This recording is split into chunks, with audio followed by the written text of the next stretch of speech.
Hi, everyone, and welcome to Better Minds channel. As mental health therapists, we really want to destigmatize seeking help and getting to know or getting your questions really answered. These chit chats offer a way for not only you to get to know us, but hear about topics we are so passionate about when working with our clients. So, I'm Brittany Webb, the founder and a licensed therapist here at Better Minds Counseling and Services. I'll have more information about the practice and about both of us below. But I really want to take a moment to introduce Leah Pulli, also from Better Minds Counseling and Services, who's an associate licensed therapist and group therapist here. Leah specializes in anxiety disorders and trauma, especially sexual trauma for women. I'm excited for Leah to expand on her expertise today. And so, I'm really curious about kind of this expressive arts in the trauma work that you do. So my first question for you is what is expressive arts? Like, and how does this kind of differ from art therapy? Expressive arts and art therapy, I think, have some overlaps for sure. Art therapy is its own discipline. It's its own master's degree. It's a clinical specialty, involves formal training and credentialing. I am not an art therapist. I am a regular therapist who uses art as a tool with my clients. I believe that anyone can be an artist and use what art has to offer to move emotions out of them. I think it's worth a shot for every client who has any level of interest in any form of art to take a stab at this, because really, what do you have to lose? I think a lot of these experiences, particularly with trauma, come down to making sense of something. And in my opinion, art is a tool that you can use to make sense of something. So in art therapy, they'll do a lot more like interpretations of imagery. They'll talk a lot more about like the symbolic meaning of things. What I do in expressive arts is provide you with a safe space and a little bit of guidance as far as like a concept that you might want to explore with a form of art.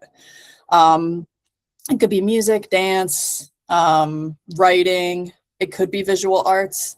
And then in art therapy, it typically is more focused on visual arts, because what they do is like they parse it out into different specialties. So you have like music therapists, you have art therapists, different things like that. So if you connect really well with one discipline and you're looking for like a specialist, I would suggest going in that direction. If you're looking for a space to try and express yourself in a new way, expressive arts might be a fun thing to try. Oh, I love that because I think then, right, like it's probably parsing out, right, like art therapy has maybe different kind of subcategories or like an umbrella with music therapy. I guess I think of dance therapy maybe being in there Exactly. too. And this expressive arts is it lets you make the rules kind of and how you want to express Yeah. yourself. Um, I guess on that same note, like why would expressive arts be beneficial when working with trauma, especially in your work that you do with like sexual trauma? It's a great question. So the way trauma is stored is typically not verbal. A lot of people who have experienced traumas have a hard time working them out verbally in like a traditional talk therapy setting. They might be like trying to articulate what happened to them. The words just aren't coming to them.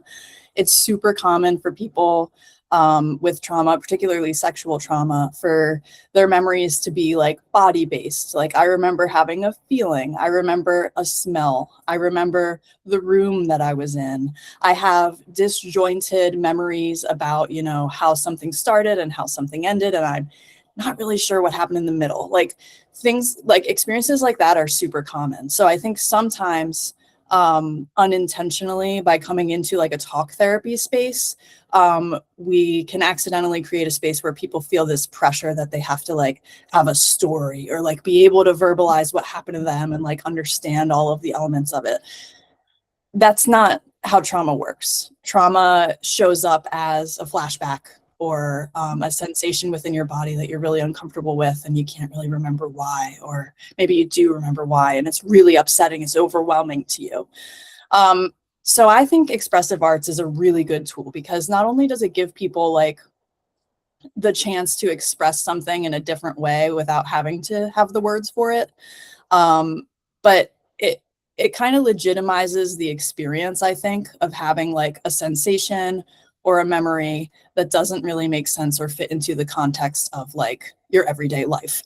I also think like with expressive arts, especially with sexual trauma survivors, um, giving choice in general and like some sense of control over something can be a super healing experience for somebody who has had that taken away from them in the past. So if somebody comes in and they've always been curious about watercolors, or they want to learn, you know, they want to do like oil pastels, great, do it.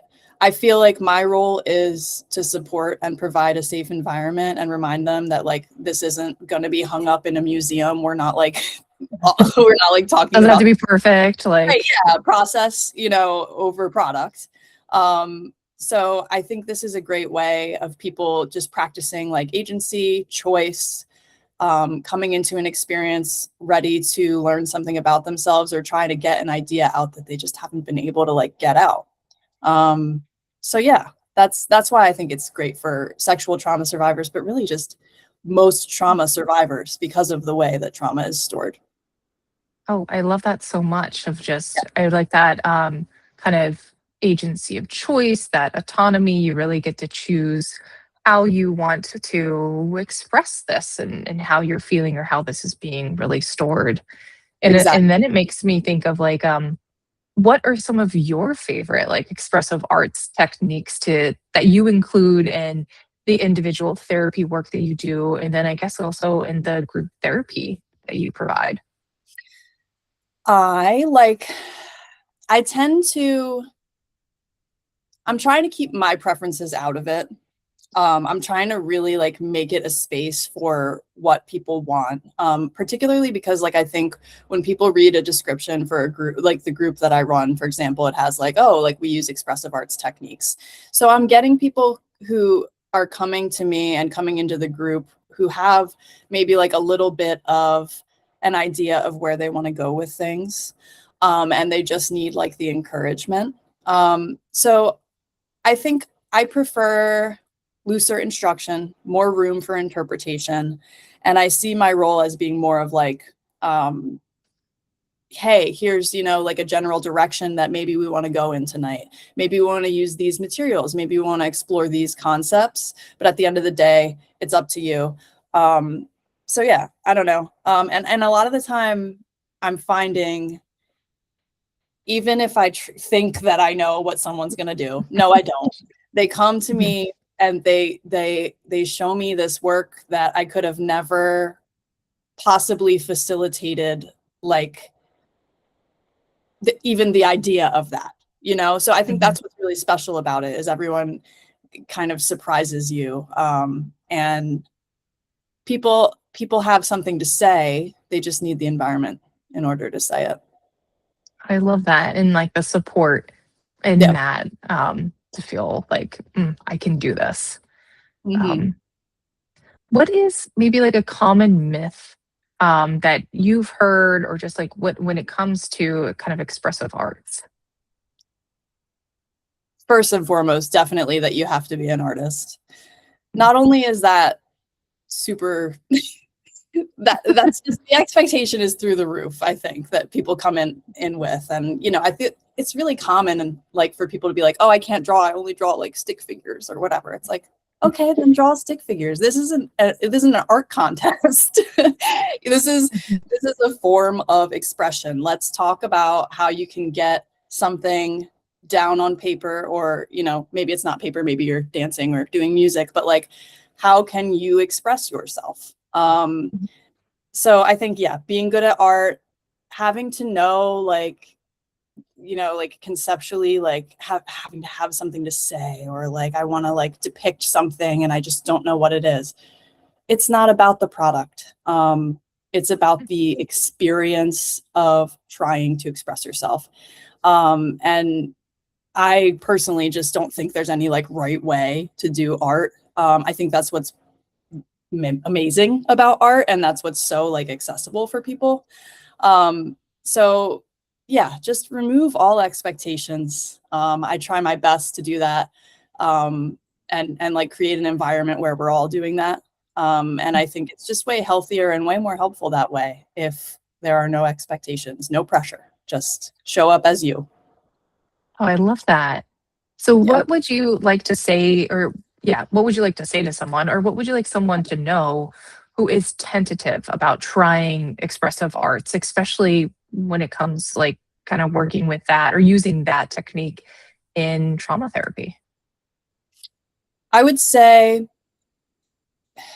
you really don't have much to lose in trying something. If you haven't given yourself the opportunity to take advantage of a tool like this, I think you owe it to yourself to try. If you've been through something, especially trauma, it's so complicated. Any way that you can make sense of that is probably going to be beneficial. I think that's just like common sense.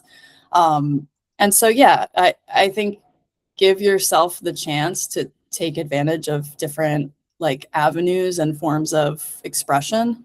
Um, Worst case scenario, it doesn't really resonate with you and you wasted an hour and you have like, Mm, maybe no new insights, but I haven't seen that.